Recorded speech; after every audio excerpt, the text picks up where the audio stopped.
L'image du 20h BFM, on y est, la voilà, admirez la mise en scène. Emmanuel Macron aux côtés de Mona Lisa. La Joconde va déménager, c'est le président qui l'a annoncé. Le Louvre devrait se lancer dans de grands travaux, créer une nouvelle entrée et surtout donc dédier tout un espace à part à Mona Lisa.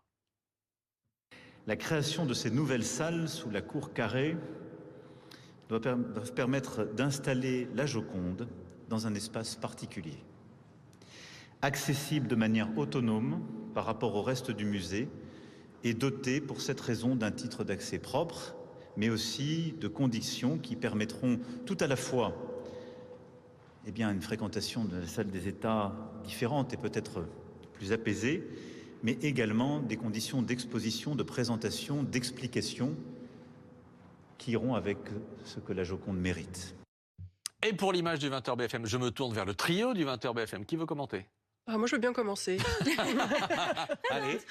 Écoutez, moi, comme beaucoup de gens, je suis allée voir la Joconde quand j'étais adolescente pour me rendre compte de l'œuvre d'art. Et comme beaucoup de visiteurs, j'ai effectivement été surprise de la petitesse du format et puis de l'encombrement de la salle, du nombre de gens. Donc, je pense que ça peut être une très belle initiative puisque beaucoup de visiteurs sont venus et sont repartis un peu déçus de cette visite.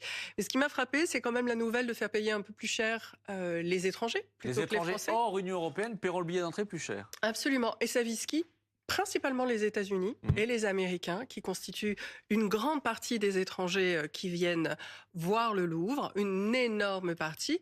Alors, à la base, j'étais pas forcément pour, je trouvais que c'était une forme de discrimination, mais en réalité, ça permettra peut-être de renforcer la politique de gratuité pour les Français. Et il y a 65% des visiteurs français qui ne payent pas l'entrée au Louvre. Alors, allez-y. Moi, je pense à la grande chance d'Emmanuel Macron parce qu'il a fait sa déclaration pendant quoi ? Une demi-heure, trois quarts d'heure peut-être, d'être si proche de Mona Lisa, parce que je retiens les chiffres que nous donnait le chef du service culture de BFM TV, à savoir la majorité des gens passent 50 secondes en fait devant Mona Lisa. Donc je pense à la chance qu'il a, mais en tout cas rappeler aussi quand même que rien de neuf, j'ai envie de dire, qui répond à la demande de la directrice du musée, qui elle-même répond à la demande des spectateurs, de ceux qui viennent voir cette œuvre d'art. Et Elsa l'a très bien dit. Elle était dans une salle encombrée, sans contexte, sans mise en contexte. Il n'y a même pas de panneaux, de pancartes expliquant tout cela. Donc je pense qu'elle sera mise en valeur dans une salle. En revanche, je me pose toujours la question, et ça ne se voit pas là, du prix, c'est vrai, que va coûter... Effectivement, plusieurs centaines de millions d'euros. Alors j'ai un challenge pour vous, Christophe Barbier, j'adore. Est-ce qu'on peut remettre l'image où on voit Emmanuel Macron juste à côté de la Joconde ?